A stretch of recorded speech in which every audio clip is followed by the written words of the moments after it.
The following program is brought to you by PodcastOne Sportsnet.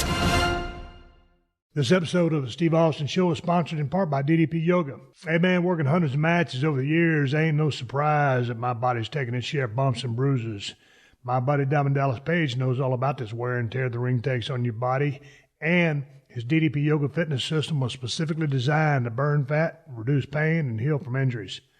Dallas is so positive that you'll absolutely love the DDPY program and using the DDPY app that he's doing something he ain't ever done before. He's going to give you 7 days free to try it out. That's a week to try the program. Explore the app and own your life, and it's completely free. The DDP Yoga Now app has everything. It tracks your weight, all your workouts, how many calories you burned, and Dallas himself sets you up for weekly success by giving you an easy schedule to follow that includes his tips for success. If you're more old school and prefer DVDs over the DDPY app, they got the DVDs too. But when you buy the DVDs, you still receive 3 months free on the DDPY app to try it out. Just for listening to the Steve Austin Show, you can save 20% off an annual membership for the DDP Yoga Now app of any DVD pack. Just go to ddpyoga.com/Austin and get started. Don't forget to take advantage of the free 7-day trial on the DDPY app so you can see for yourself everything this app has to offer. You'll be amazed how much better you'll feel after only 7 days with the program. So what are you doing? Stop wasting time and download the DDP Yoga Now app. And make this year the year you get serious about your health and get fit. Let DDP Yoga Now help you set your goals, take control, and own your life. The following program is a PodcastOne.com production. From Hollywood, California, by way of the Broken Skull Ranch, this is the Steve Austin Show. Give me a hell yeah. Hell yeah! Now, here's Steve Austin. All right, everybody, welcome to Steve Austin Show. I'm coming to you from the main streets of Los Angeles, California today.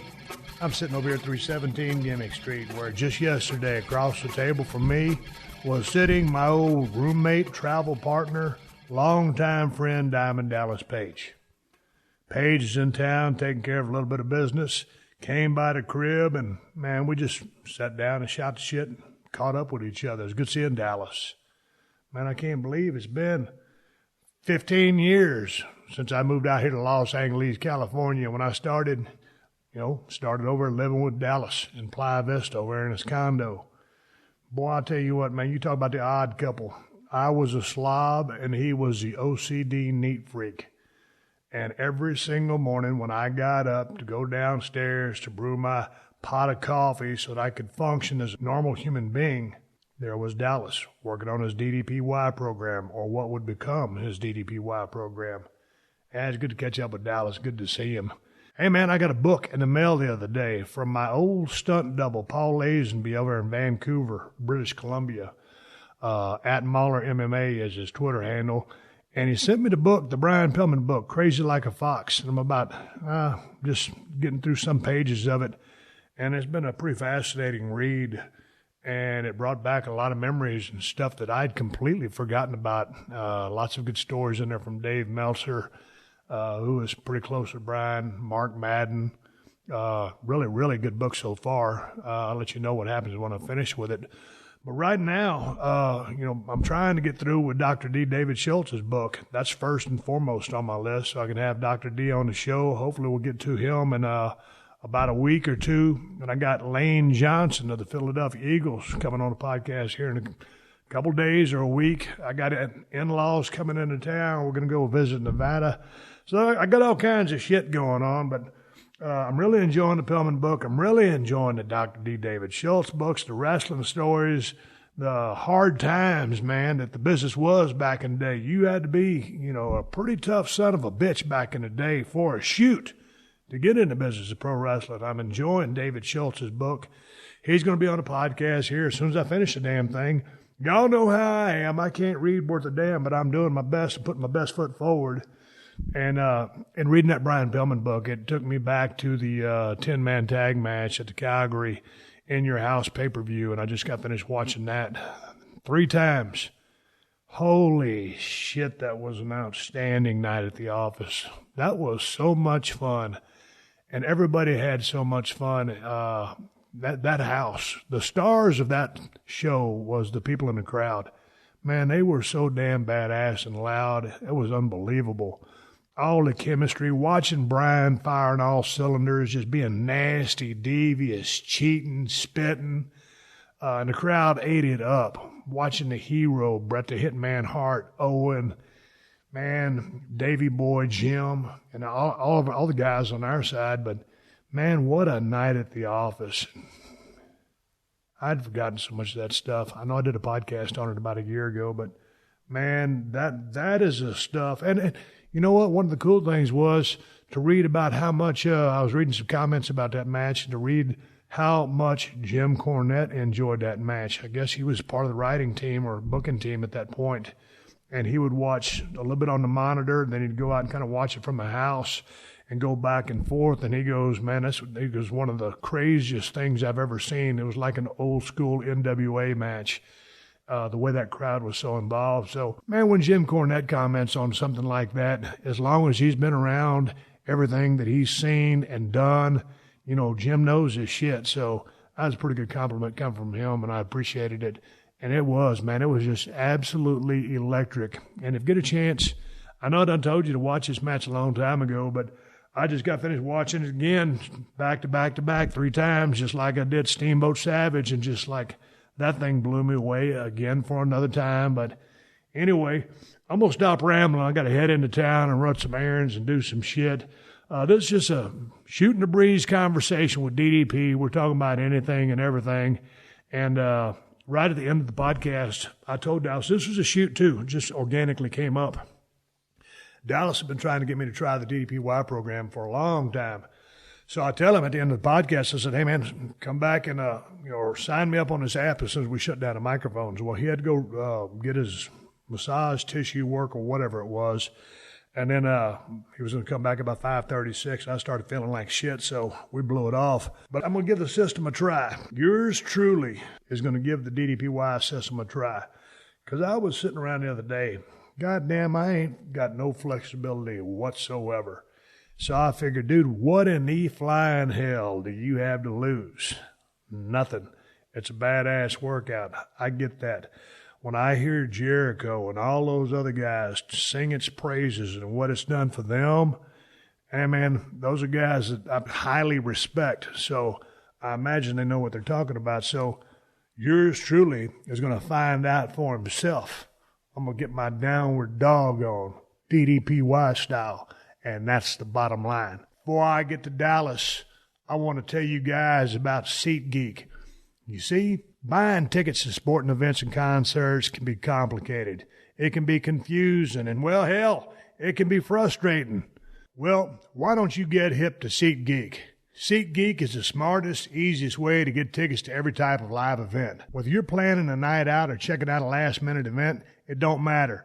SeatGeek is designed to make your ticket buying experience easier than ever, saving you time and money by comparing prices and finding amazing deals. Plus, every purchase is fully guaranteed, so you can shop for tickets on SeatGeek with confidence. I've got the SeatGeek app on my phone, and I'll tell you what, it makes shopping for tickets a breeze. So say hell yeah, and make SeatGeek your go-to app for finding the best deals on every type of ticket, from sports and concerts to comedy and theater. Best of all, listeners of the Steve Austin Show get $20 off their first SeatGeek purchase. Just download the SeatGeek app and enter promo code Austin. That's promo code Austin for $20 off your first SeatGeek purchase now. Hey everyone, I'm Wade Keller, and it's WrestleMania season. So be sure to subscribe to the Wade Keller Pro Wrestling Podcast here at PodcastOne. I produce 2 new shows each week. Every Thursday on our flagship show, I'm joined by a co-host from the wrestling journalism field to talk about the hot topics in WWE and elsewhere. Every Friday, I'm joined by a guest who has worked in the wrestling business, including ex-WWE creative team members like Kevin Eck, talking about Drew McIntyre. Drew was a young guy, and did it go to his head, and did he walk around like he was the chosen one? He did, and I was frank with him, and I said, Drew, just so you know, this is how they view you. And Podcast One's own Christian Harloff, talking about his days working for WWE and Vince McMahon specifically. As far as the perception of him, I mean, he's the king. He walks in and it's just, you can feel it. I mean, if the Force was real, you would feel the Force powering into the room when he enters. And pro wrestlers, including NWA World Heavyweight Champion Nick Aldis, also known as Magnus, talking about the challenges facing Ronda Rousey as she transitions from MMA TNA to WWE. I'm sure if you asked Rhonda, she'd probably say that this moment is the result of hundreds of people's work, meticulous preparation and planning and timing and everything, and now suddenly it's like, go. And that can be very overwhelming. Just search Wade Keller on Apple Podcasts or on the Podcast One app or anywhere else you listen to podcasts. This is the Steve Austin Show. All right, everybody, I'm rolling sand over in 317 Gimmick Street. Diamond Dallas Page has dropped in unannounced. My black lab, Callie, is a pain in the ass. She's bothering the hell out of me. She's making racket, but nonetheless, Dallas Page is in town. Dude, what are you doing here? Actually, I can't talk about the project yet because they're going to let it out in pieces, but it's something that they're shooting for Amazon, and it's a series.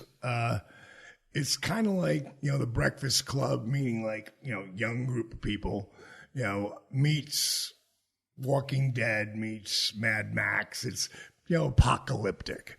And I come in around the 6th episode. There's a total of 8. And it's actually pretty entertaining, the concept is. So I'm excited to see, as it plays out. And I got to come out there and see you and just knock on your door like, yo, get up. God dang, you gave me a call a while ago. Said, hey, man, I'm in town. And I was across town running some errands. I said, well, shit, man, I'll be home in a little bit. I'll do a podcast. Yeah. Buzz you in the gate, and here you are. Did you still like doing the movies? Yeah, I really do. I really do. The whole process is just a pain in the ass to me. Hitting your marks, going through the blocking, the big memorization over and over and over again. Your coverage, their coverage, wide coverage, close coverage. Uncle. I mean, that's my take. Yeah. What's yours? Well, I came down here, and you work with Howard Fine. Howard Fine's, he's the acting coach here in town. And I got to learn from him, and I went through the whole process at a schooling part. You didn't do that. I went, literally through it. Dude, I remember when you was going all in classes. You were really paying your dues. Yeah, and it reminded me of going to, power plant, And I really set a goal for myself because I realized when I got out here to Hollywood, I'm 46 at the time. And I realized, after my, next 8 meetings with managers, agents, etc., no one's going to say no. But no one's really going to take a chance on the 46, 47, 48-year-old actor. That's when I started focusing everything on DDP Yoga. I said, I'm going to blow that up. I had a dream. I had a vision. You were there for the whole thing, and then I was going to get over in a spot where people can see, just recreate who I am. It's still the same guy just because I've always been helping people. You know that. But the whole time I've been working on this acting thing. And there was one agent. There was an agent, he was a producer. I'll never forget it. His name was John, and he produced a bunch of things, And he said, so he knew my career. And I think the guy, you know how it is, they just want to meet you. Yeah. You know what I mean? So, but I'll take any meeting along that line, especially if they've done something in their life, especially with something that I want to try to do. So he says to me, he goes, Dallas, your career, man, you caught lightning in a bottle, bro. 35 years old, your career takes off at 40. I mean, to have the run you had, he goes, that's lightning in a bottle. And now you think you're going to come back here in this town and recreate that. And you're post-prime, way post-prime. Oh, yeah. And you ain't even in your prime as far as getting acting chops. Right. So, but he says that to me, and he said, that's going to be really next to impossible. And I said, well, John, I'll have to disagree with you. And he said, positively, Paige. He said, really? So why would you say that? And I said, because I know how I did it the first time.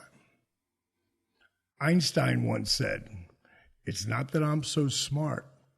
I just stick with the problem longer. And if you look at anyone who's really been successful at anything, did I send you Relentless yet? Did I send it to you? No, you keep talking about it. Jesus Christ, bragging about this damn movie, and you don't send it to me. Well, it's, it picks up where, I blow my back out and my career's over. And then how I turn that around, and then where we are today with the whole DDP Yoga thing. So it's super inspirational. And we got youth. I appreciate you coming on there and saying what you felt about the whole journey, because you were there, and right from pretty much the beginning of it. And, so Relentless is our next documentary. And we're not finished with it yet. Nathan Mowry, who also directed Jericho's Judas, that was a good video. And it's a good song, too. It's a great song, man. It's one of their best. And he did that at the DDP Yoga Performance Center. And that's one of the things you'll see that in Relentless, because it's not just the place that we work out or run our company. We do a lot of things there. And Nathan actually directed that video for Chris.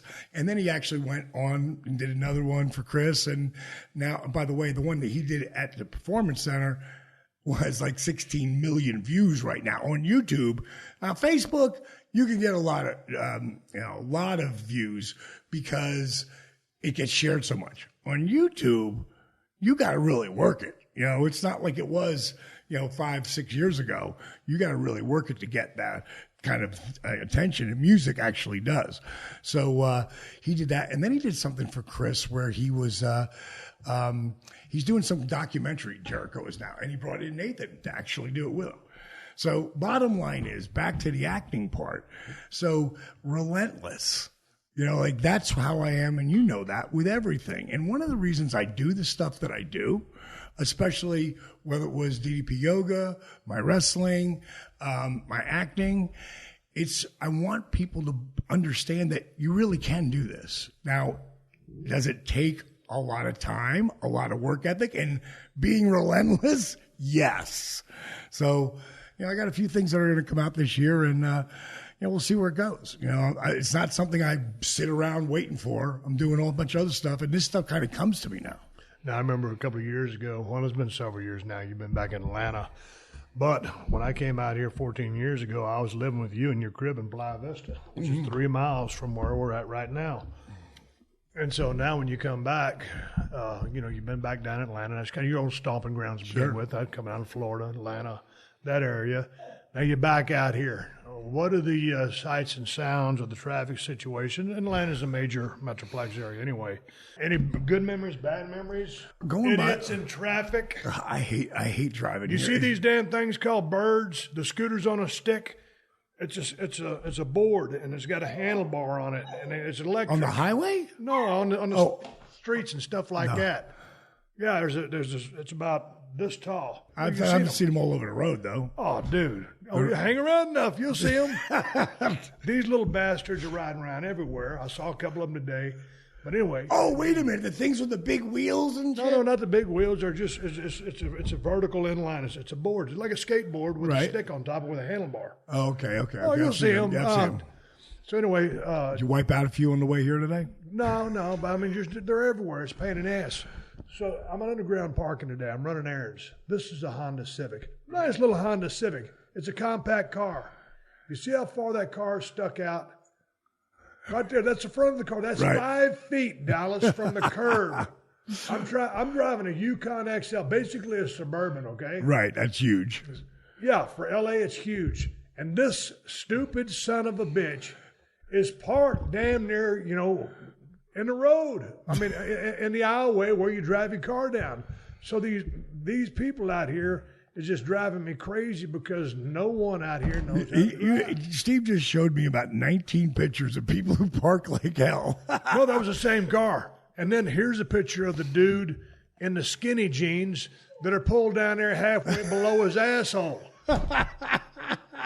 Dude's about 6'3", weighs about $150, and he's got the skinny jeans on with the white shoes on, and his pants about to fall off his ass. I don't understand that. I don't Can you please break that down for me? No, I can't.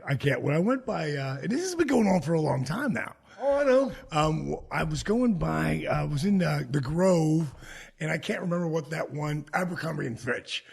And they actually were selling pants that had like boxer short underwear sewn into the jeans, so the jeans, like 4 inches down, could hang, and they could tie up their boxers, I guess. Like, I was like, what the fuck is that? I don't even, Dudes at the car wash, this is a while back. I was getting the Ford Focus out there in the driveway detailed. It was so dirty. That's a good car, the Ford Focus. It's right there. Look at it. I'll sell it to you for $10,000. 65,000 original miles. The thing lasts forever. Anyway, I was getting it detailed. Dude comes in. He's going to get his car dropped off, get the oil changed. He got them skinny jeans on. He's pulling his pants up. How long are you going? It was like a dude had some jack. He's, had some money. He's pulling his pants up. Bends over, pulls his pants up. Walk around, pulls his pants up. I just want to ask him. I said, dude, what in the flying F are you wearing them pants for if you got to pull them up every time you do something? It does not make sense to me, Dallas. I don't get it. So I took a picture of the dude walking with the skinny pants on. If you wear skinny pants and you listen to this show, I would really love for you to shoot me an email at questions@steveaustonshow.com and tell me why you wear them and what you get out of it. Because they look uncomfortable as hell. Here's the last thing I want. I wear regular jeans, Levi's or whatever. Regular waistline, regular waistband. I pull them up just like they're supposed to be pulled. Sometimes I got to wear a belt. When I do get a pair of pants that's too big in the waist and they start falling down, it pisses me off because I don't want my pants to fall off. Especially if I got to go run, haul ass, do something athletic, whatever. I don't want to be pulling my shit up. And so that's what these people do. And I don't think it's How do you really feel? I don't think it's an attractive look. How do you really feel about it? How do you really feel about it? I think it's bullshit is what it is. I don't know what happened. Who in the fashion industry just decided, hey, man, here's what I'm going to do. Sounds crazy, but I think it's going to work. I'm going to make some two legs. I'm going to make them just skinny as hell, and then I'll make a low-cut waistline so half your ass sticks out. It doesn't make sense to me. They did it to sweats, too, which really pissed me off because I like baggy sweats. And everything's like these skinny leg jeans. I'm like, I already got skinny legs. I don't need skinny leg jeans to beat. That don't work for me. Off. Well, so anyway, enough about me. I took a bunch of pictures of this Honda Accord because, dude, I'm driving around this damn parking garage in a suburban-type vehicle, and, you can't park nowhere. And then this stupid motherfucker is parked way out there where you drive your cars, round and around the circle till you find a spot. And this stupid son of a bitch is parked right out in the middle of it. Couldn't even pull up to the damn parking curb. How bad is your depth perception? Every now and then when we go over to the store we shop at, underground parking, if I make a bad approach angle, when I get out, I'll say, hey, man, F that. Let me back out and repark my shit so at least I'm within the line structure. Because I take a little bit of pride in how I park. Nobody gives a shit. There's no etiquette. There's no manners. Nobody gives a flying fuck. I think that guy's waiting to get hit so he can probably sue somebody. But nobody in the car. I was just sitting there. I'm just befuddled at how stupid people are. Anyway, that's one. So, and does this bring back memories from you? Am I the only one that perseverates over shit like this? I talking to my wife, and I just go right to, I hate this effing town. And I hate it because of the traffic. Like, if you could be, as you know, you could be most places in 20 minutes from here. 20 minutes. But you can't because it could take you 3 hours. And then you got like that. Like we talked about, like when I checked out, like I'm staying at the Marriott right now because I want to be right down the road from LAX. The last time I was stupid and I stayed in Hollywood and then I had a 9 o'clock flight. So I was like, I tried to change it to 6 o'clock, but everything was sold out because I had to get up at 5 o'clock to get over there anyway. Yeah, I hate it, dude. Dude, you can't be a mark for Hollywood. If you got to go do business, Hollywood, go do business. But if you got to go fly, you got to stay close to the airport. That's a fact. I will never do that again. And, I just forgot because I was out of here for a long time. Well, I'll tell you what's really blown me away, dude. And have you ever driven around where we used to live in Playa Vista? Yeah. That shit's blown sky high. I mean, it's filled up with everything. YouTube's back there and I guess dude, Google. They got a YouTube studio over there. They got a Whole Foods over there. You go into that Whole Foods and you can get about 12 different beers, quality beers on draft. I don't know why they don't have Broken Skull IPA on draft, but I mean, they have all kinds of badass. You can go into the damn grocery store. You ain't even got to go out on the dating scene. You could go to the Whole Foods and find a date. Right. But right. I mean, it's super nice. It's what a compound. And that whole area where we used to live, right. Your crib, I was living with you. I mean, it's you don't need to leave the compound. Cleaner, Whole Foods, there's beer, there's restaurants. It's badass. Yeah, I'll never forget that damn story when you bought that damn gas grill at Home Depot. And the crib is about a mile and a half from Home Depot. And see you pushing that damn grill on the side of the road. Diamond Dallas Page, a global icon and a national treasure in his own right. And you're pushing that thing like it was nobody's business. I was so excited because I'm going to be able to grill put some shit on the grill, and I couldn't have a car big enough. I didn't have a car. What am I going to do? You had that damn Mercedes SUV. Right. That thing was a cool-looking vehicle, but ain't got no space in the damn thing to put a gas grill. And you're smart. You got the one that was already assembled. You went in the box and put the sumbitch together. I don't want to put that thing together. I suck at that, man. I saw you driving down the road. Oh, bitch, you. Dallas walking down the road pushing the grill. It was great. All right, Dallas, let's take a quick pause for the calls and get big ups to TrueCar. Hey, man, if you're looking to buy a car, you're probably familiar with the terms like MSRP. You might even know what it stands for. But what does it actually mean? Same goes for invoice, list price, dealer price. Hell, it's enough to confuse anybody. All you're really looking for is a price that actually means something. Introducing True Price from TrueCar. Now you can know exactly what you'll pay for the car you want, including fees and accessories, before you even get to the dealership. TrueCar dealers will show you the true price on cars like the one you want, all from the comfort of home. And how do you know if your true price is a great price? Well, because TrueCar shows you what other people paid for the same car you want. And your certified dealers know this, so they set their true price competitively so they can win your business. So when you're ready to buy a new or used car, visit TrueCar to enjoy a more confident car buying experience. Some features ain't available in all states. You're also going to need car insurance for that new vehicle. Go to geico.com, and in 15 minutes, you could be saving 15% or more on car insurance. That's right. Save hundreds of dollars on car insurance at geico.com. Extra money in your pocket? It may just be the most rewarding thing you do today. Get ready for Legends of Sport with Andrew D. Bernstein. The Naismith Basketball Hall of Fame photographer has hit the podcasting scene. Each Tuesday starting February 27th, Andy and co-host Jonas Wadler will chat with some of the world's most prestigious athletes of all time. Enjoy stories from life behind the scenes with the most decorated sports photographer in the business. Make sure to subscribe to Legends of Sport with Andrew D. Bernstein, beginning Tuesday, February 27th, exclusively on Apple Podcasts, PodcastOne.com, and the brand new Podcast One app. All right, before we get the rest of my conversation with Diamond Dallas Page, here's some words from our sponsor: Backbreaker, Deathlock, Brainbuster, Exploder, Goozle, Tombstone, Skullcracker, Vertebreaker, Spear, Gore, Stunner. Whether you're a construction worker, a warehouse worker, or even a pro wrestler, if you hear certain words on the job site, it can make work painful and uncomfortable, usually for your opponent. So at least get work gear that's comfortable. Timberland Pro work shirts, pants, and boots. Head to toe. Timberland Pro, not uncomfortable.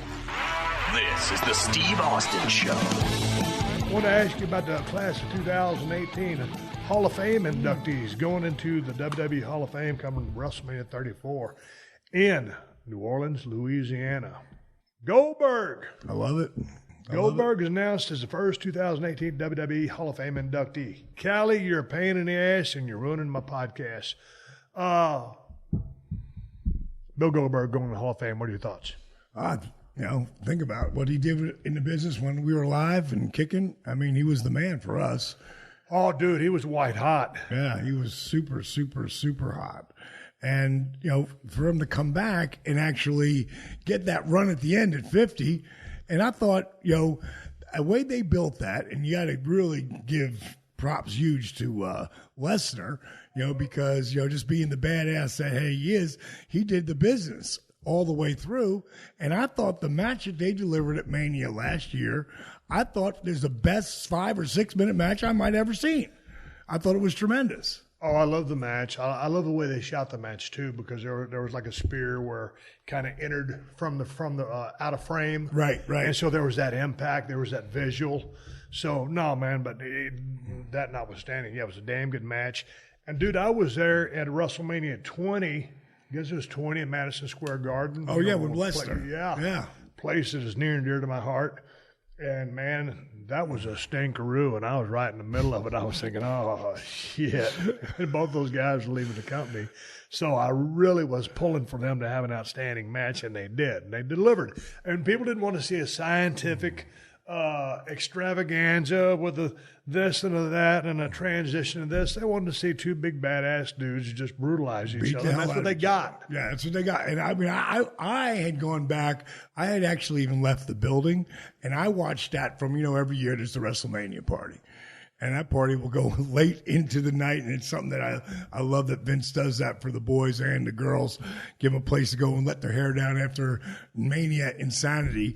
But I was there early, and they on the big screens there, they had the matchup, and I was marking out, man. I loved it. I loved the impact and getting.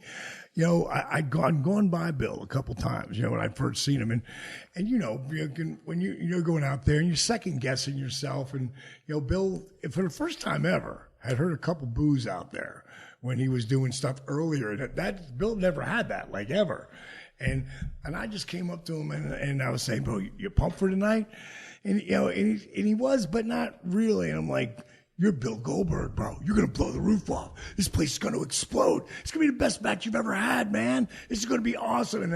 And you can see Billy just terminating up. Those traps come up, and he's getting live. And I was really proud of him, man. I was proud. And I was I knew after that last thing, I really felt he would have been the headliner this year. I'm glad he was. And he'll give a great speech, I think. Dudley Boys are going in. Love Dudley Boys. Dudley Boys, god dang, I think they've held some tag titles over in Japan. They've held every single tag bout you could hold. Right. They've been around for 20-some-odd years. They're kind of like an institution. Man, those guys are phenomenal. And I remember when Bubba Ray made his debut, as close to, or maybe before I got down there, Superstar Steve Austin, after being released by WCW. So, again, he was there before me, but he came out there. He had the glasses taped up. He right. wrote, my name is doing the stuttering gimmick. Right. Bubba Ray Dudley. But you could go. Right, yeah, and so it's like you could see the charisma in this dude, and you could see that the gears are spinning just by appearance. I mean, he's a big dude. He was a kid then, too. Yeah, he was a kid. But and then here comes Devon, and then all of a sudden – put them together. Devon get the tables, just the teamwork, all the stuff they did with the Hardys, what they did with Edge and Christian, but just those two guys as a unit, putting together badass matches. I think those guys obviously super deserve to be in the Hall of Fame. Absolutely. And, I love what Bubba's done, in the other companies too. And how he started, the whole ECW thing, man. Like Paul, freaking Paul Lee, man, he's a genius. He does a hell of a job with, taking people and taking them to a different level, letting them see the talent that they might not even know they have. And he just had a great way of putting that whole thing together with the Dudley Boys and Spike Dudley and the Big Dudleys. I mean, it was, they had some great matches there in ECW, but coming right over to WWE, I thought their transition was awesome, man. And in the end, when they left and they went to TNA for a while, they got over strong there. And then Bubs, he made a rank for himself as a single wrestler, and then come right back with the Dudleys full circle. So that's another thing about what the WWE's doing, which is bringing back in the stars that might have gone somewhere else and did another run somewhere else, coming back, like Kurt Angle last year. He was gone for 10 years, but he come back home. And that's what I think it's like for the Dudleys right now, coming there. The one thing that I'm really excited about, and you tell me if I'm wrong or not, but I heard that my man Bam Bam, is that a fact yet? I don't know that or not. But if that's a fact, I know Bam Bam since he was 16 years old. I used to run a club in Asbury Park called Club Xanadu, and Bammer would come in there. And back then he was in high school and he was wrestling, and he already had shaved his head.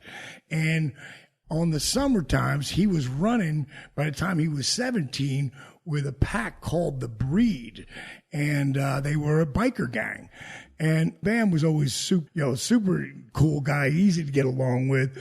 And he come walking into a club that was kind of dressy with a couple of the Breed with him. And I'd come strolling up behind him, put my arm around him, and I go, hey, Bammer, because it's 18 to drink. He's 17, but no one's going to, he looks like he's 22. I put my arm around him. I go, no trouble in here, right, tonight, Bammer? And he's like, no, Paige, we ain't caused no trouble here. And I was like, thanks, bro, keep it clean. And then we'd come back around, and, as years going by, maybe he's 18 by this time, 19. And now we start talking about wrestling. And I said, I tried it, a few years back, because at that time I was about 24. So I tried it when I was 22, and had like 3 matches. I was the shits, and I thought that when I hurt my knee and I started, now I'm running clubs, I guess that was my dream. It's not going to happen. But he's telling me how he wants to be in wrestling and he's going to do it. And I was like, man, just follow your dreams, just go for it. And then I don't know how long ago it was after that, I was flipping the channels and somehow got to WCCW, because he was there, right? He was down there in Dallas. Who? Bam Bam. Man, was he? I don't know where he was. Goddamn, dude, I can't even remember yesterday. Well, I'm not sure if he was there. I don't think he was. Wherever he was, it was on like VHF TV, because I was like turn the channel shit back then.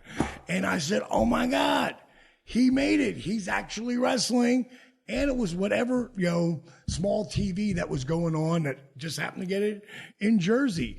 And then wasn't a year later, maybe 2 max, boom, he's in WWE with Hulk. He's doing the thing with Hulk, and and all. So were you saying that you heard he was going in as well? I heard that. I don't know if it's true or not. It's a rumor. I would love to see it. I don't know if he is or not. But if it isn't this year, at some point he got to go in. Yeah, and I'm gonna let the people know what happened, man. I had to take a leak. Dallas was filling in for me while I was in there on the bathroom. So I want to go back to Bully Ray. I enjoyed the shit out of Bully, him and Devon, but I enjoyed Bully's role as a singles performer down there in TNA. That's what I was saying, man. He went, boy. He looked good. He totally reinvented himself. He went from Bubba Ray to Bully Ray, right?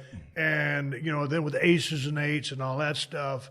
And it was cutting some lights out promos. Both the guys can talk, both of them, big time. But they made Bully pretty much then was number 1 heel or baby, and he was doing that angle with Brooke Hogan, and Brooke Hogan was tremendous in that, as a matter of fact. I didn't see that. It was really good, because that was Bully Ray was her boyfriend at the time. Obviously Hogan was there. Right. It was just good stuff. So anyway, just had a damn good run, man. Let me tell you a story about Devon. Me and Hurricane are we're got a Hurricane story. So Hurricane, this is for you. We text each other all the time. I love him. So me and him we're driving. I guess we're in Phoenix, and then the next night we're out there. What's that place that's 300 miles? Yukon, whatever the hell is 300 miles. What Yuma. So we get in, boom, we get the caddy, boom, we go, we get to this, we get to the place, we as soon as we get in wherever we're staying, we got the hotel. Now we're driving to the town. We go do Yuma. We're driving back. I'll never forget it. We're watching, I've got this screen up. I put the TV up there. I got the screen up there, the computer up there, and we're watching Braveheart. And, there's no one for miles when you're in Yuma and you're going to Phoenix. You cannot see anyone forever. And at some point, while we're watching the thing, Hurricane's driving, and I say, so, bro, I said, how we doing for gas? He goes, the gas. We had no gas. It's on empty. There's nothing for miles, man. And I mean, we're like, so what are we going to do? Let's go over to the next hump, and we're hoping we're going to see in the city. And we go over another hump, and I'm like, dude, we need to pull over. Who are we going to get to try and save us here? So he gets on the phone and calls Devon, who's behind us. And Devon went and picked us up 2 5-gallon jugs of gas and came sliding around. Man, I thought for sure we were screwed, man. And we were going to roll out and nobody was going to be able to help us, because it was actually maybe about 15 miles to the next gas station when he finally had come up and given us our stuff. So I owe Devon big time for that. Dude, I always look at the people walking on the side of the road, the gas cans, and like, man, you stupid son of a bitch, did you look at your gas gauge? And it's like the time I was driving out here, I was bringing my white pickup truck from Texas to California because I sold the ranch. Right. And sure enough, I thought I could make it from Junction to Kerrville. That's how it happens. Yeah. There I was, dude, when my motor cut off and I was on a downhill little gimmick, so I was going to get all I could out of it. Right. Pulling my 6x12 utility trailer. And as I just put it in neutral and I just kind of pull over, to start coming to a damn halt.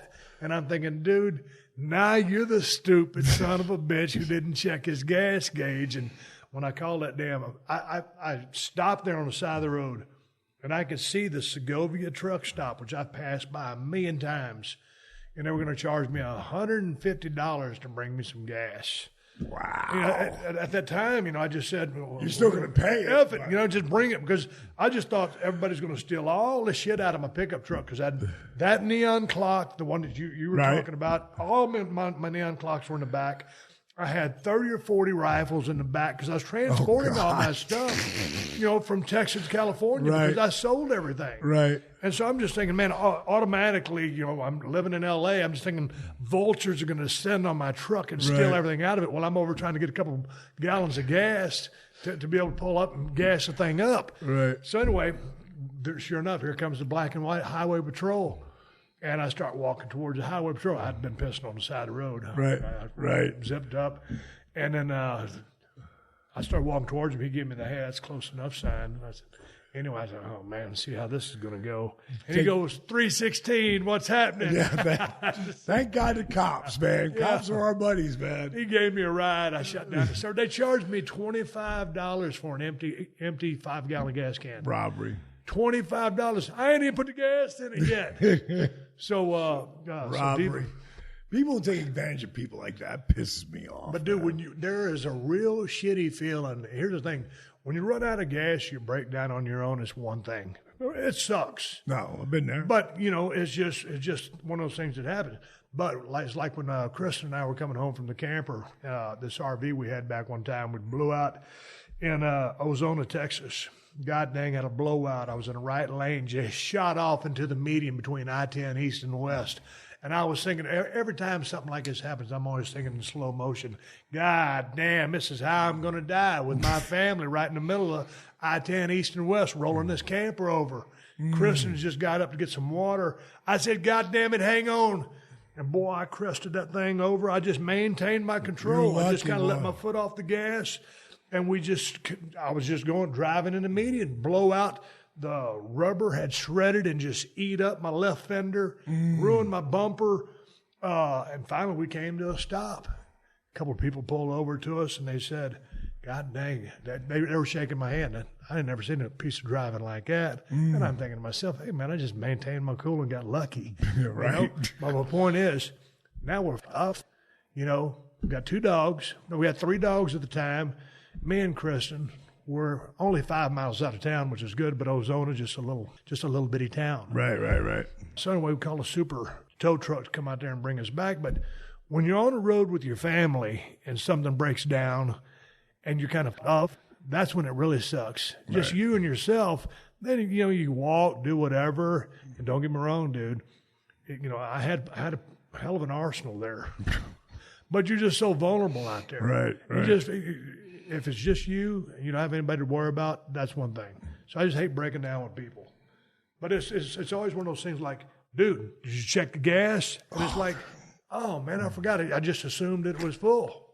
We've been watching that damn movie, and we both said at the same time, the gas, check the... We were like, no. It was so stupid. But we got caught in the movie.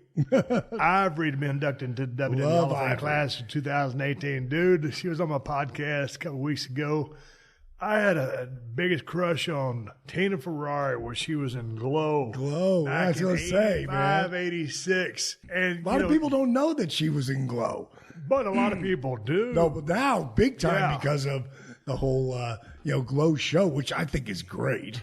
I think that show on Netflix is great. I haven't watched it. She told me to watch it. You haven't watched that? No, I want to be left with the memories that I had of Glow because it was so cool and campy and fun. Let me interject. Before you watch that on Netflix, watch the documentary. Because once you've watched the documentary, now, because they stay really true to, pretty close to it, on the glow side. So it's really cool the way and to see the Ivory not just be there, but then just take it. And she always took her shit like serious. Yeah. Like her work in the ring was serious, and she was awesome. Like she was like to me a Sherry Martel, Medusa Michelli. They were ahead of their time, man. They could go. No, and the thing about she was one of the women that paved the way for the women's movement that's really going on today. Which I don't think she gives herself enough credit for that. No, well, yeah. Hopefully, she'll see that when she gets there, because they'll all be talking to her about it. Because the girls today, like, man, I don't ever miss a women's match now. If the girls are coming out there, I mean, the stuff that they're doing, man, Charlotte and Kelly and Sasha, I mean, these girls are amazing, man. I just did a thing with Bailey, who is another amazing performer in the ring. We actually did there's going to be a new DVD coming out with Savage, and it's going to be matches you've never seen. So they put a little committee together, like a little round table, and it's Corey, who is a hell of an announcer, man. And then you've got Bailey's there, and Sean Mooney. So Sean Mooney's sort of like the 80s deal. I'm kind of like the 90s deal. And then she's like the overall person who really, freaking loves Savage so much. A lot, the elbow off the top. And that was her favorite guy when she was, She stops by all the time when she's in town to hang out or do the podcast. Yeah, she's a cool chick. When are they releasing that? Who's releasing that? WWE. I'm not sure exactly when it's going to be, but they asked me to come on in. That's when I was here last week, because I came in and I did it in Phoenix, and then I just rotated myself through here and back to Atlanta. So I came in here and watched some of the things that another project that I'm working on. Hopefully, is going to come out this year that has to do with acting. And once that's going to actually be announced, then we'll definitely talk about it. They want to keep it undertone till it actually happens. Like, it's going to happen, but till it happens, me, it's positive bullshit. Jeff Jarrett's going in the Hall of Fame. Oh man, I was happy about that, and I was pleasantly surprised that happened. Because there was this little thing there went down years ago, and I don't know any of the details, but I know it came with a little bit of heat. And man, what was the thing that went down? Oh, I don't know. I heard there was a little bit of heat on that side of it. I didn't know what it was. But heat from who? From the office and him. I thought. I didn't know. But I didn't know anything about it. I heard about it. I was thinking, man, when is he going in? And I was so glad to see him go in, man, because I talk to Jeff all the time. Because we're not all the time, but we're texting, and he'll be tweeting because he does my program, and he feels good with it. So that guy's got some stories. So I'm really going to be... Man, when I first broke into the business, 89 and 90 Rookie of the Year, hell, I'd been working for 2 months here in the Sportatorium, and that's when Jarrett had bought the territory from Fritz Von Erich. Right. Well, Jeff was, pretty much the lead babyface other than Jerry Lawler. Sure. Lawler, Lawler's Lawler. But he was, top babyface. They brought me in. I immediately started feuding with Jeff Jarrett. And I was green as grass. You came in feuding with Jarrett? Well, not feuding, but working a lot right, with man. Jeff. He was already an accomplished hand at that time. He'd probably been in the business 5, 6, 7 years, but who could go up in the business? Who could go? So that second generation kind of absorbs things at a higher level. Sure, right. So we're having these badass matches back in the day. And how old are you then? Shoot, I got in the business late, earlier than you. That would have been when I was 24, 25. Right. So, and I think Jeff's a little bit younger than me, but he started sooner. So, man, we were having pretty much killer athletic matches and sound psychology, because he was basically calling the matches. He was working white meat babyface. I was a heel. I remember him giving me a statement one day in the locker room after the match. He goes, "Hey, man," he says, "you're working kind of snug out there." Meaning like, "Hey, man, lighten up a little bit." I wasn't smart to it, so I just said, "Yeah, man." I said, "Man, just bring it back if you want to," because that's the way I worked. I didn't know that he was saying, "Hey, man, could you lighten up a little?" Right. So anyway, but yeah, and then all of a sudden, he has his career, then goes back and starts TNA. Right. Starting TNA, another major wrestling company where a lot of men and women can still work and have jobs. Mm-hmm. Now, I don't know if he's still a part of that, but he created it some, 10, 15 years ago? And again, that's what I was saying earlier about how I love that the company is bringing in guys who've, made their name there or made it like I did somewhere else, and it's all WWE right now, and then they brought him back in. I loved it because I loved working with Jeff. I had some great matches with Jeff, and I even had a good match when we built it up to it when I was going for the world title against him, because I came in there at TNA. I was like, I know that we'll work together, but let's build it. Let's milk that till we can get to where it really means something. And I loved working with him, man. He's great psychology, light on his feet, can do anything. And, it was just a lot of fun. Then you have Hillbilly Jim. I love it. I love it. Hillbilly Jim's nickname for me is, every time he sees me, first thing he'll say to me is, "What you up to, you old lounge lizard?" That's Hillbilly's nickname for me, because I'll always be in the lounge. That's back in my days on the road. I was always in the lounge at the hotel, having my whiskey, my Crown Royal, and Diet Coke, and that's where I'd be. Every time he come through, that's where I was at. So Hillbilly Jim, you talk about a charismatic, talkative son of a gun. And then not a classically trained worker, a gimmick guy. But over, dude. Oh, no. He was over. Super over, larger than life. Yes, and a big son of a bitch. Yeah, dude, here's the thing. Had a small waistline, had them barn door wide shoulders. He didn't go. I'm sure he worked out a little bit. Dude, probably clean, and just looked into me. Total V frame. Right. So, but just corn fed. Right. Yeah, I was super happy to see him go in. But dude, he's one of those guys. He's got the gift of gab. He always cut a promo, and he'll just rope you in. And he's like, I don't know what he's doing right now, but he needs to be selling or whatever he's doing. He can sell. He could sell an Eskimo ice cubes. Right. He comes. He's a bigger than life character, and I was so when you see something like that's been so many years in the making. Like, God, when was that? The 80s, right up into maybe 88, 89, man. And for him to finally get that call, it's pretty sweet. And you know what? He's a Hall of Famer. He was a Hall of Famer before he was a Hall of Famer when he's on the bus. And I love seeing him at the different shows and stuff that he'll show up. Yeah, but he's got a charisma about him. I don't know what it is, but he's got some kind of charisma about him. I remember when they were showing on that montage or that vignette that they make of him when they kind of pulled him out of the crowd, and he's out there and the Hulk's flexing up and he's trying to flex up. It's like, dude, how can you not like that? He just, he got a big smile out there, man.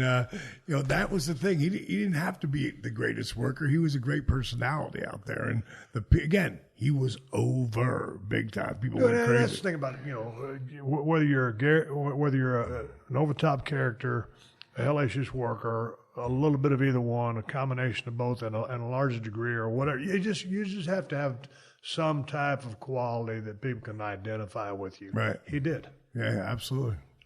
Dude, you going down to WrestleMania 34? Hell yeah. Hell yeah. You doing WrestleCon? I'm going to be at WrestleCon. I'll be there Friday and Saturday. What time's your spot? I don't even figured that out yet. Gilbert, who booked me on that this year, I've been doing all my bookings with him because do you know Gilbert? Gilbert's a great guy, man. And, he hooks me up with Comic-Cons and all sorts of stuff. And so he works with Stinger too. And Lita works with Lita, so she's going to be over there. I think Trish is going to be over there in the same section I'm going to be in. Dude, it seems like everybody and anybody's going to be there. I know a lot of the WWE people are going to be at Access, but I know a lot of former WWE people and everybody else from different worlds is going to be at the WrestleCon. Well, it's anybody who the company brings in, because they'll bring me in, and I'll go over there and do whatever they want me to do. And I love being involved at the Access. Just way more money to be made over at the WrestleCon, but I do them both, and I love doing one down there. Like, I was even going to do a DDP Yoga workshop this year, but I decided I ain't doing it. I'm gonna just focus. I want to have a good time this year. Just last year was great. I had such an awesome time, but I was busy every second. And this year I'm only going to do the WrestleCon What were you access. doing that made you so busy? Well, I had like 40 people there who came down, but I still went and did WrestleCon the one day. I did a couple access. I did a bunch of interviews. When people ask me, they say, like, I just last night, someone said to me, so, on the set I was on, I was like, so what's your favorite moment, man? I said, Hall of Fame. That was my favorite moment because I got to thank all the guys that, that helped me get there, and it was as you know, because you were there, it was a hell of a ride and it was a lot of fun. And to be able to get there. And what's funny is, you're not supposed to get more than like 10, 15 minutes of talk, So when I wrote it, I had about 22, 23 minutes. And Foz, Foz, right? He's one of the writers. And he comes up to me and I was just walking to go to the catering or whatever I was walking to. And Foz is walking by and goes, hey, DDP. He goes, I'm your writer. I'm going to help you write your speech. I said, Foz, do you think this speech wasn't written 2 months ago? Like, really? You think I waited last minute? He goes, oh, no. He goes, but if you want, I'd like to, you want to run it by me. He goes, so how long is it? Like 10, 15? I went 22, 20, 23. And I'm really thinking it might be 25. And he goes, oh man, they don't like anybody's to be longer than like 10 or 15. I'm like, okay, all right. So I go upstairs and I start stripping. And I finally get it down towards around 16, right? And Foz calls me. He goes, hey, D. He goes, you know what? I want to come up. I want to hear your original. You want to hear my original? He goes, yeah, I want to hear your original. I want to, because I know you've been working on it. I went up there. He got done with it. He's laughed, got teared up. He went through the whole matter of emotions like I did. And he goes, don't do anything. Now, I just spent like 4 hours rewriting the damn thing. And then he called me up and he said, talk to Kevin Dunn. He said, don't go over 30. He goes, do your thing. He goes, don't go over 30 though, bro. And because what I did it for was like 26, 27. And it, I'll tell you the biggest person I really love thanking, because I meant a lot to her, was Dusty's wife, Michelle. Yeah. Because I know, like, think about this, bro. 1989, 90, I'm working with Florida Championship Wrestling. And Dusty is, he's taken me under his wing. And, I'm learning so much. And then he leaves at some point and goes back to WWE and he does the polka dotted thing. Now, this is Dusty Rhodes, a guy who, and back then, them boys were running on the road where they could have been doing 5 days a week. Saturdays and Sundays, they got double shots. So when is it? And there's no cell phones, and Dusty don't call back anyway. But every once in a while, I would call, just to call the house and try to time it when I thought he might be home. And once in a while, I'd catch him. But other times when I didn't catch him, and I didn't call that much, because I call it being pleasantly persistent. And, it's something that I want to be persistent, but I don't want to be a pain in the ass. So when I talk to, I get on the phone, Michelle, and she started talking to me, and we'd have a great talk. And, and at the end of it, she'd say like, well, don't worry, Dallas. When Dusty gets home, he'll call you. And man, I'll be damned if he didn't. Not all the time, but 80% of the time, that son of a bitch would pick up the phone, he'd call me and just check in, and we talk about what I was doing and what he was doing, and it helped us bond more. But it never would have happened without her, and that was the point. So that's why I had to say, because man, there's no way I would have got those phone calls back without him. As time went by, then I heard that he was leaving the WWE and coming back to WCW. And I just happened to catch the day that he got home and he picked up the phone, and I said, Dusty, I'm getting ready to sell my place on my club, and I'm going to get married to Kimberly, and she wants me to move to Chicago, but I really want to be in Atlanta, and if there's an opportunity there, I will move there. And he said, well, D, if you're thinking about the business, then if I was you, I'd move to Atlanta. And that's how I packed up my car. I put my freaking car in the back and I never disconnected the drive shaft because nobody told me, which blew the whole trans, which I got just enough. I used to go through money like water. How old were you then? When I went there, I was 35. What were you driving, that pink caddy? No, I had the pink caddy, but that had to come up later. I had a goal. Anything I set a goal for, at some point I'm going to get it.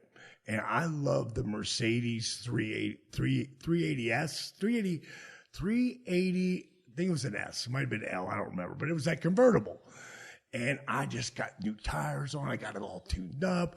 I spent everything ready so the car's like pristine. I don't have a lot of money because I went through a lot of money. I didn't really understand saving money yet. And I get up there and I'm pulling my buddy Kim Bojo, who's going to put me up while I'm up there. He's going to rent me a room.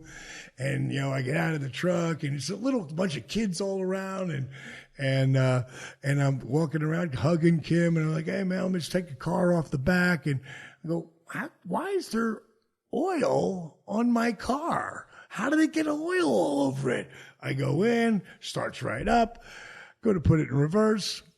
Nothing. I left the drive shaft connected. No one ever told me that. I'm not a mechanic. So next thing I know, I called Dusty up and I said, hey, Dream, I got up here and everything, but my car, I blew the transmission. And he said, well, welcome to the business. Click. Like, figure it out. Click. How much cost to get the transmission fixed? Oh, it was like $1,800. It was ridiculous, What year was that caddy? Caddy was a 62. Where did you find it? I found it in Fort Myers, Florida, and it was not in the greatest shape. So I took it and I found, the body guys to do it and cleaned it all up. And at the time, originally, it was white, and I wanted the pink Cadillac convertible. And 62 was a really cool year because I had the fins, but not the big fins like 59. But I had the fins upper and lower on that. And I redid the interior, redid exterior, everything. And that car would drive me around for damn close to 10 years. You mad you sold it?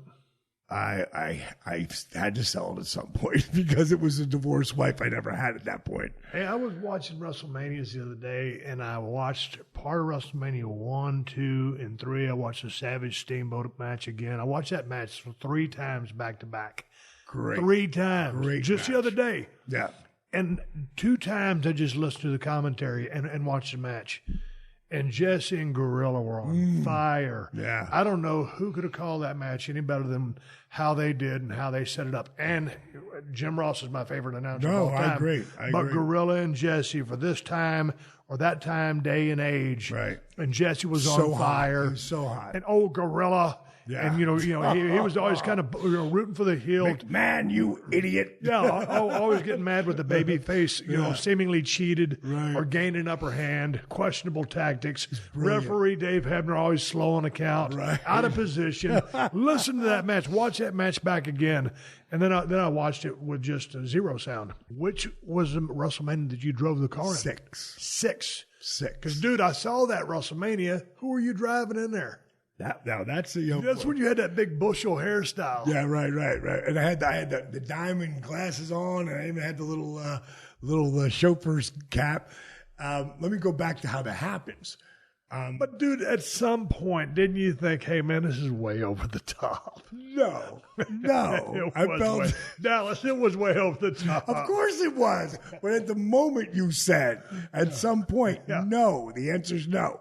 But Jake Roberts, I met him come in my club in Fort Myers, Florida. Yeah. So, but friggin' bushwhackers too.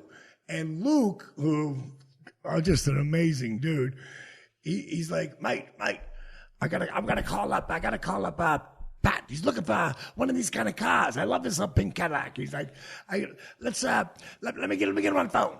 He gets Pat Patterson on the phone. Pat, you got to see this pink Cadillac. It's beautiful. Oh, it'd be perfect for honky tonk and rhythm and blues and Valentine. So he goes, okay, you think so? Hands me the phone. Hey, Pat, I'm like, yeah, great. I'm freaking, hey, can you look at my tape? I'm thinking to myself. So I figured be pleasantly persistent. Don't push it. So he said, well, how much is it to get your Cadillac up there? I said, I'll tell you what, Pat, I will let you, if you ship the car there, because it's 62, I don't get to drive it up there. But if you ship it up there and you fly me up and let me drive it, you can have it for free. And he was like, done. And that's how I got that gig, which just, was the beginning of me, again, building some relationships. I mean, I'll never forget Hulk walked up to me when I was there because Hulk watched everything and he saw me and he had mentioned to me at one point, like when we're talking, well, he talked to me about 5 minutes, but he said, I've seen your stuff. He goes, I like it. He goes, you ever thought about getting in the ring, blah, blah, blah. And no one knew I was 35 at the time. When I was, it was 31, 32, 33 with Florida and all that, coming up. But the car it was Honky Tonk. It was Jimmy Hart, Greg the Hammer Valentine. But who you don't know was sitting next to me. Who's Peggy Sue? I don't know. Sherry Martel. Really? Yes. Sherry Martel was Peggy Sue. And what I love about that, like how, shit like that works, I start there, I'm driving the Cadillac. If you go 10 years later, Warriors come into the company, and it's Hogan and Warrior and me and Goldberg for the world title. That's the 10-year difference right there. That's crazy. When you say the guy who drove the big Cadillac is now main event and co-main event with those guys. Right, that's pretty cool. Yeah, that's pretty cool. Oh, wait, I want to say something. You said something about that match, Savage, and we talk about that in that new DVD that Savage has that's going to be coming out, Unseen Matches. But we talked about Steamboat and Savage and how amazing, and Steamboat and Flair, too, were unbelievable. But going back to that Savage match, those are the matches I went back to and really studied. If you go into 94, 95, when I was wrestling Mero as Johnny B. Bad, and it was the false finishes that really nobody was doing. And I started doing it on everything. And I can remember me and Mark, opening up Nitro because we weren't on the show. But I got to go out there and work 20 minutes with Mero just about every night. And when you get to 1, 2, we got him. And man, if you go back and look at my matches with Mark Mero, Johnny B. Bad, they're pretty decent. They're pretty good matches. Man, I've always loved the match between Savage and Steamboat from WrestleMania 3. But then there's a part of me, through the course of time, you get in the business, all of a sudden you find out how the match went down. Hey, man, they've kind of been working on that match for a while. Right. And so it's like, most of those Flair Steamboats were called for the most part on the fly. But they wrestled 3,000 times. You gotta let me finish. You gotta let me finish. All right. So, everybody talks about the trilogy. When Flair worked with Steamboat, 88 through 90, whatever it was. I mean, everybody knows Flair's my favorite wrestler. Steamboat's probably the best babyface in the history of the business. Agreed. I loved working with him, and he taught me so much as I was a Hollywood blonde or as a single. But me and Regal, because Regal was hardcore, and back in the day, you took pride in calling everything, on the spot, in the ring. But, dude, like you said, they worked through 3,000 times together. So it doesn't matter. It's a lost art, but it doesn't matter if you called it in the ring, you called it out of the ring. The bottom line is putting on a hell of a show. That's it. And god dang, when I watched that match 3 times, back to back to back, just the other day, I was like, holy shit. Right when I thought I was going to try to take away a little bit from this, you can't. And you listen to Jesse and Gorilla on commentary, and you watch those guys going in the ring. And here's the thing. Here's one of the real big things for me. That match holds up to the athleticism of today's matches. Yeah. Yep. And the bonus part of it is you don't see them give the tails that is so prevalent in what's going on today. the lead-ins, or you know what someone's going to do just based on how they're positioning their bodies. Right. This looked, I mean, there's almost no communication during the match. No one's telegraphing anything. Right. They're not, moving too soon or just, It was magic, bro. It was magic, but between two extremely seasoned hands. Yep. You don't know what's coming next. The reversals are spot on. They didn't look like they were leading into another thing that was pre-choreographed. Right. That's what I loved about that match, and I forgot agree. how organic it looked and what an athletic contest it was. And so if you had that match going on in some smoky bar and the jukebox was jamming and there wasn't no sound to it, or you could have a sound going either way, you could watch that match and think, whatever you think about pro wrestling, I still call it pro wrestling, which I love to this day, man, you can't see through that match. Right. And to me, man, it was one of the greatest matches ever. But I loved why it really started to. The false finish made everything, Oh, absolutely, and especially where they hustled, and god dang, Macho was on top so much of that match, and trying to put Steamboat away but couldn't, and then finally, because he's dropping his strap, right, and so he's taking most of the match, and then finally, referee goes down with that sweet reversal back into Dave Hebner, goes out to get the ring bell. George Animal tries to take it from him. He stomps George Animal in the head and then goes up top turnbuckle. George Animal still's right there to tip him over, and he comes up and he kind of grabs the small of his back, goes to slam Steamboat's small package, 1, 2, 3.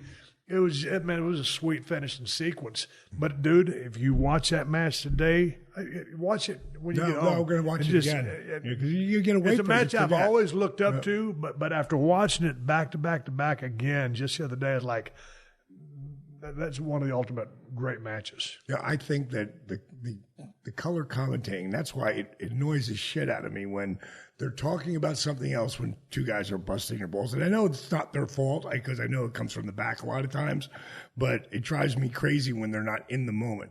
That's what I loved about Tony Schiavone. That's what I love about, Jim Ross, Gordon Soley, they were in it. And you can take the voice away in a bar and be pulled in by just the work.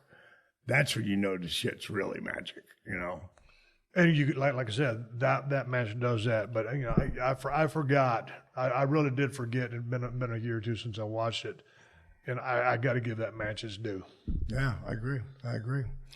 So, hey, one of the things I want to tell you about, I'm going to be over in the UK. I'm going to be.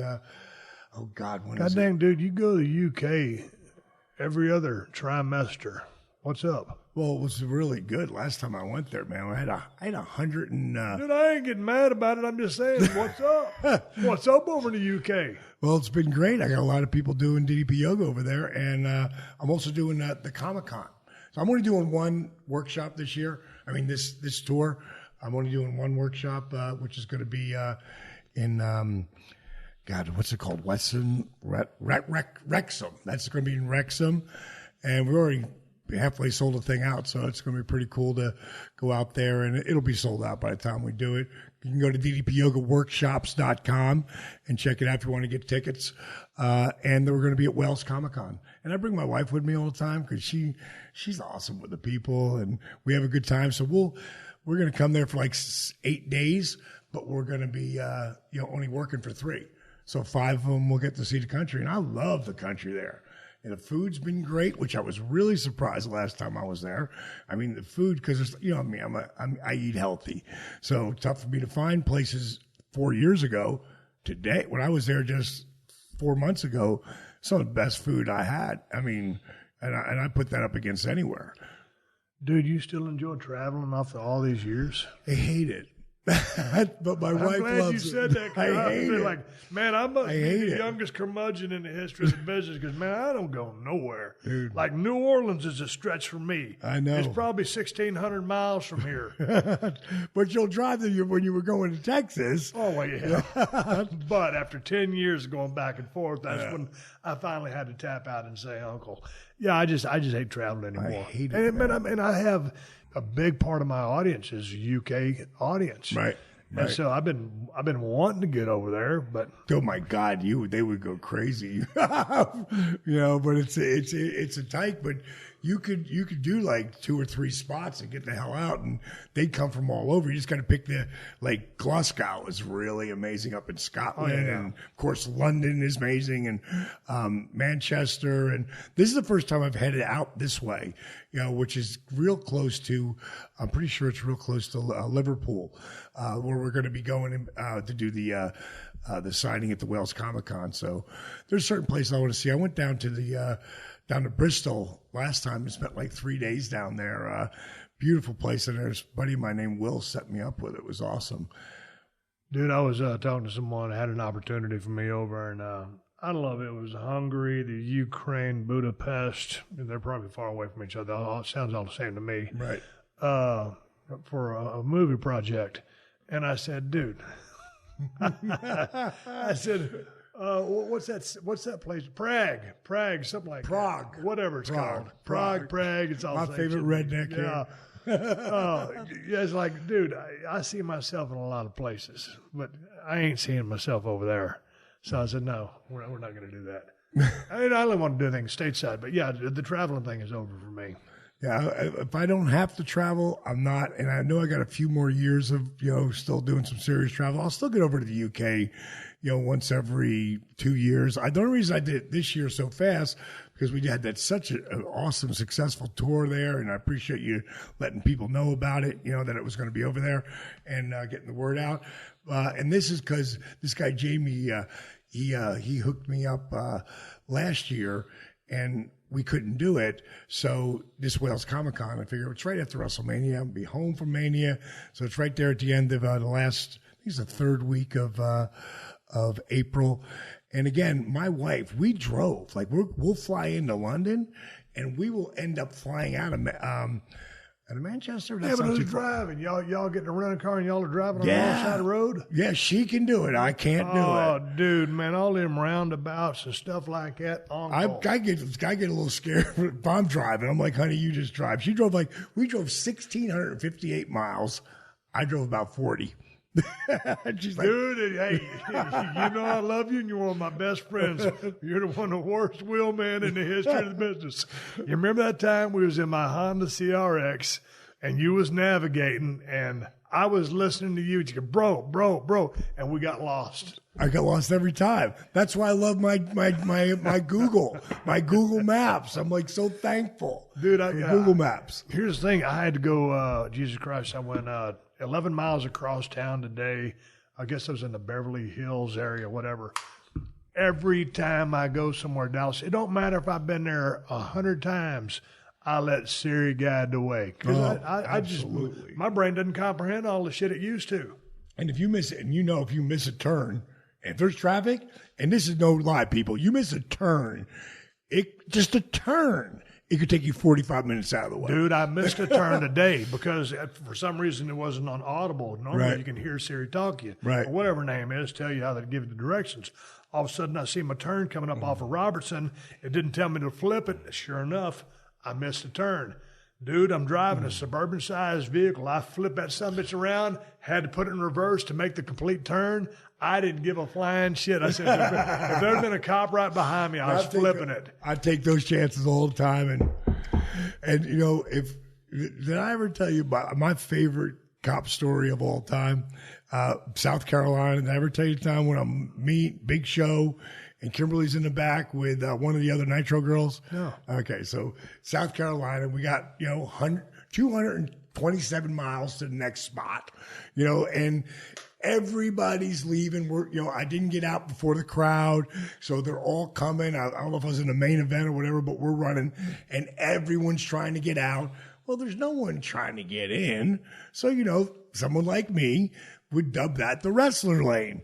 So I went all the way up that one way and passing all the cars, get to the light. I waited for it to turn green, took off, went across the street. Guy pulls me over. Steve, I swear to you, he's cussing so loud at me. I haven't put my window down. He's getting out of the car, who the hell do you? And he's just going. And I'm watching him grow up, and I got my license and my insurance. As I'm rolling down the window, he takes it up 2 more notches, and I don't know who you think you are. And he's a state trooper. He's got the beanie hat, this flying saucer thing. Big Show sitting next to me, and at some point, I'm not even going to try to say, well, officer, we're just leaving the building. I'm not even going to try. I'm going to take the ticket when he stops. But he just keeps going. And finally, Big Show can't take it anymore. So he leans across me. Back then, he's like 500 plus pounds. And the cop must have thought he saw a bear or something because he steps back, right? And Big Show goes, we're really sorry, officer, but when we were at the building, the fans were hitting the truck, and we didn't want anyone to get hurt, so we were just trying to get out of the way. And he looks at him. He looks at me, and he looks at him. And he goes, bang, man. He goes, Giant, Dallas Diamond Page. I go, or Diamond Dallas Page. He goes, I love you guys. He went from so pissed off, the friggin' love fest. He's been in the back. Now, Kimberly's like, it's about time. You're finally going to get this ticket. You drive like an idiot. I go, and now, when he hears that, she's like, dude, is he kidding? I'm like, shut up. Like, oh my God. He friggin', Diamond. Hey, I'm going to let you go. And you be careful. There's a lot of crazy drivers out there. We drive away. Woo! I said, get your pictures out. Sign them. Everybody sign them. Sign them. As he walks up, I go, oh, we forgot to give you your pictures. He goes, oh, man, that's what I was going to ask for. Thanks so much. Be careful. Thank God for cops who watch wrestling, man. That was... Dude, every time we go down the road and I'm running radar, whatever, every here and there I'll get pulled over. And most time I'm, whatever, they give me a warning. Right.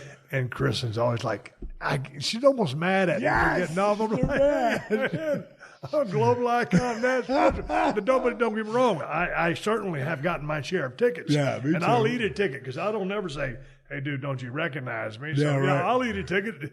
Whatever you want to do, I'm cool with. Right.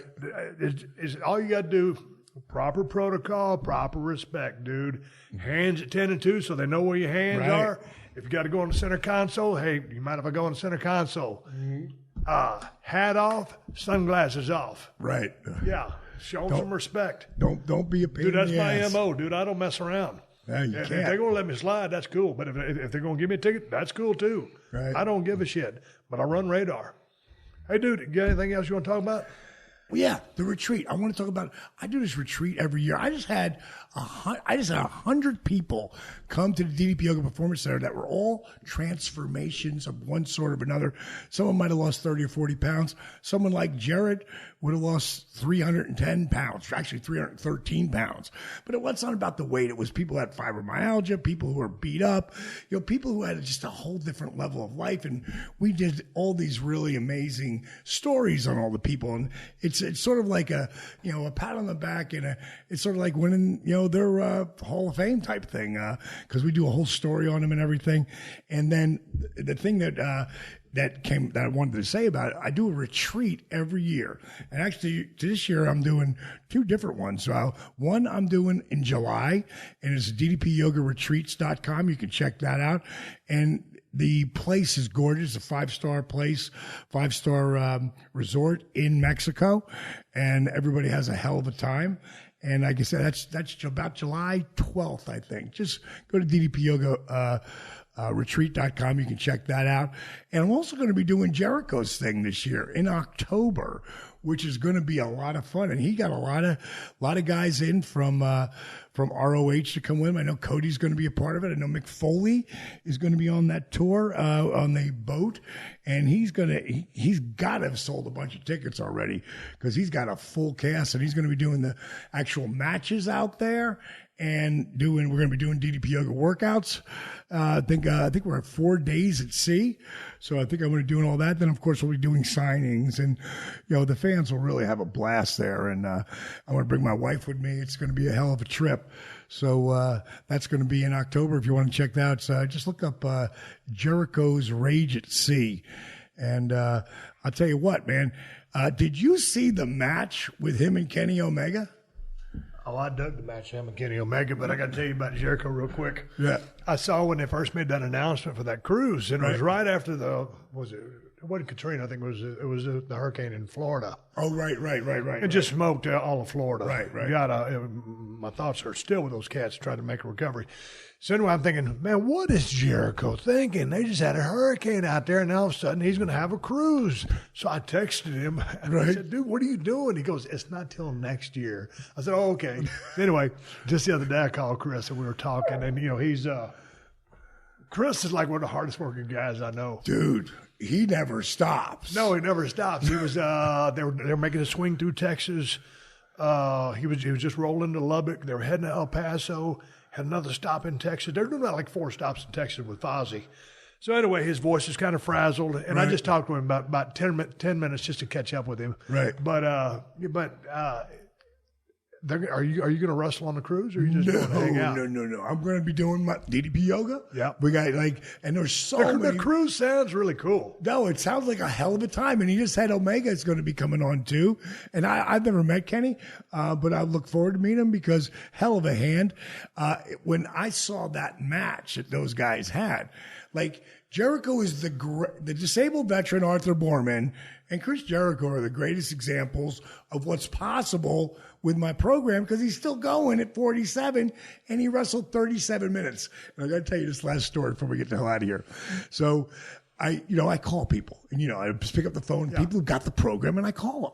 So the other 2 or 3 weeks ago, I'm calling this person and he goes, hold on. And he puts on a woman and she's got a French accent. And I said, did you get that? I said, I just want to say thanks for getting the program. I said, how did you hear about DDP Yoga? And she said, well, I saw that video you did on Jericho, which was Jericho and Kenny Omega's. Like Dylan did a hell of an edit of their match that just was, showed all the really great, really physical stuff, And at the end, Jericho goes, DDP Yoga works at the end of it, right? And I go, so are you a wrestling fan? She goes, well, kind of. She goes, my nephew is Kevin Owens. I go, your nephew's KO? She's like, yes. I go, I got to tell him that. I'm going to tweet her because we stay in contact on DM. And so I sent it to him and I said, dude, I just got off the phone with your aunt. She got the program. And I was talking to him about the app, And I was like, dude, you need to get on the app. He goes, I bought the program in 2013, but on that last move, I lost it. He said, I can use the app. My back's bothering me. I go, perfect. So, but it was just so funny that his aunt, I called of all the people. Okay, I got something for you. A few weeks ago, you sent me a bunch of information of how to log on to the DDPY app. So now that you're here and in living color, before I shut off the microphones or before you leave the premises, you got to download this friggin' app for me so I can try DDP Yoga. You're going to really do it. I'm going to really do it. Really do it. Give it a shot. You got it? No. Do you have, dude, I just want to do it for like 15 or 20 minutes. Yeah, I got 20-minute workouts. I got easy 20-minute workouts just help you with your flexibility and just stretching yourself out and making yourself feel better. Dude, I can barely reach around to scratch my ass. That's how unflexible I am. I can change that. Okay, so I'm going to give it a shot. All right. And you remember this conversation because we were like, and I had a bunch of shit going on. I hate you. And I said, okay. This is not planned, by the way. He just pulled this out his ass here. Just a straight up shoot. It's just a shoot. Yeah. So, no, I want you to download the app for me. I will. Because you give me some passwords or whatever, but I don't know how to do all that shit. So, when we sign me up for the goddamn app so I can try the DDP Yoga. I'm going to give it a heartfelt effort. And you know what? Anyone who's listening right now can do the same thing for 7 days free. You could try it for a week, and it costs you nothing. And if really the best spot to do it is to go to ddpyoga.com and 7-day free trial. So yours I'm flipping on for life because I'm going to get you on and off it no matter what. And I know that your body is going to feel better, and we'll talk about it then. Dude, you've been talking about breaking up scar tissue and all this other stuff. I just want some flexibility. If I can break up scar tissue in the process, great. That's huge, but that's how you're going to get the flexibility. Okay, we're going to sign out. And that wasn't a plug. We've been talking about this for a while, so since you're here, I want you to download the goddamn app for me. All right, signing off. Diamond Dallas Page, creator of DDP Yoga. Sitting here at the crib at 317 Gimmick Street on an acting job. Callie, my black lab, has interrupted this podcast continuously. Appreciate Dallas's patience. I've had to go to the bathroom repeatedly. Dallas just kept talking while I was in there pissing. That's straight up shoot. So when you hear me didn't jump in, when you hear that I don't jump in after a couple of times, that damn dog's got a damn set of choppers on her. They didn't go hard, though. The biggest part of that damn dog is her mouth. She's got a mouth like a Mako shark. I think she has double the amount of teeth a Labrador's supposed to have. Callie, get your ass out of here. See, Hershey oh, now you want to make it all up. See, Hershey the Wonder Dog, now she was my buddy. Now this is my new buddy, but she's still young. This is unprofessional. We're stopping the podcast now. Diamond Dallas Page, here in Los Angeles, California, my streets. Hi, this is Lillian Garcia, host of Chasing Glory here on PodcastOne. Every week I'm talking to the biggest athletes and entertainers about their journey to success. Did you hear this week's episode? Stephanie McMahon is on Chasing Glory. Thanks for having me, Lillian. That was quite an introduction. The highs. Let me just say that announcing the first ever Women's Royal Rumble was one of my most memorable moments. And the lows. I've almost been fired numerous times. It hasn't always been pretty. This week, I keep it real, raw, and inspiring with WWE's Stephanie McMahon. Everything you want to know and didn't know. What do you feel like having 3 daughters for Triple H has meant to him? Make sure to subscribe and download new episodes every Monday of Chasing Glory with me, Lillian Garcia. You can get it exclusively on Apple Podcasts, PodcastOne.com, or on the all-new PodcastOne app. All right, everybody, give me the go-home cue. It's time to wrap up this podcast and ride off into the sunset and run some errands. I want to thank DDP for coming by the crib today and catching back up with me. It's always good to see your face. If I get down there to the ATL, I'll stop by the crib. Hey, man, I'm going to give you guys something to watch. Reading a little bit of that Brian Pillman book and skimming through it.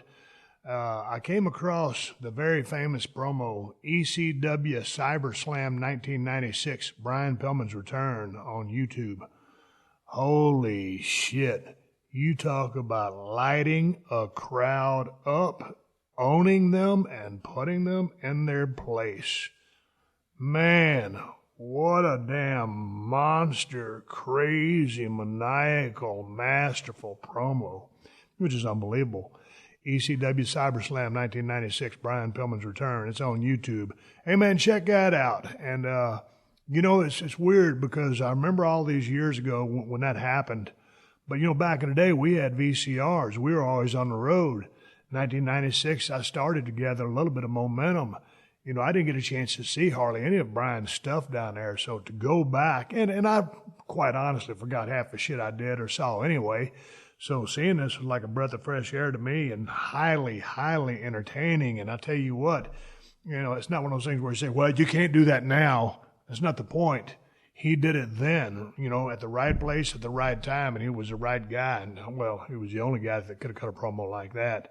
There was so much piss and venom and just emotion in that promo, and it was crazy. It was an unbelievable performance by everybody. And, man, he had that crowd. I don't think they knew whether to shit or whine or watch. But check out that promo and tell me what you thought about it. I'm going to be doing some more on my thoughts of that coming up here pretty quick. I'm still taking my time to digest that and put my thoughts into it. But anyway, what a friggin' promo by Brian Pillman. You talk about having some balls to do that, and that was a place to do it. You weren't going to do it in the WWF. You weren't going to do it in WCW. He picked his spot. He used his brain. Brian was a smart son of a bitch, and everybody knew it. But anyway, check that out and get back to me. And if you go to YouTube, tell them Steve sent you. Hey, man, I got a couple of badass things for you. If you're looking to get either a cold steel broken skull knife or the new cold steel working man's knife, you can get them at my new Amazon store.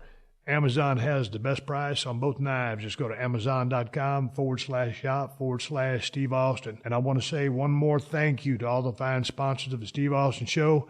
I'd say I'm able to do this podcast for you twice a week for free. And you can find all my sponsors at PodcastOne. Just click on the Killer Deals button at the top of the page and then click on the Steve Austin Show banner. Hey, man, speaking of PodcastOne, the new PodcastOne app is now available for download at the App Store or Google Play. There ain't another podcast app like this one anywhere, and that's because the new PodcastOne app is loaded with some cool-ass features that let you do a lot more than just listen to your favorite shows. You can access behind-the-scenes photos, articles, and connect with other fans of the shows you like. Watch over 1,000 360 virtual reality videos. You can actually watch some of your favorite shows in virtual reality. It's like you're sitting right in the room with them. So get to the App Store or Google Play and download the new PodcastOne app now. Folks, if you want to follow me on social media, I am on Twitter and Instagram at Steve Austin BSR. Folks, until next time, I got Dr. D. David Schultz coming up in the near future. I got Lane Johnson coming up here in the near future. I got a bunch of stuff coming up here in the future. Everything is in the future. My future is in the future. And right now, I'll see you later. Hey, until next time, folks, my name is Steve Austin, and I'll catch your ass down the road. This has been a PodcastOne production. Download new episodes of The Steve Austin Show every Tuesday at PodcastOne.com. That's PodcastOne.com.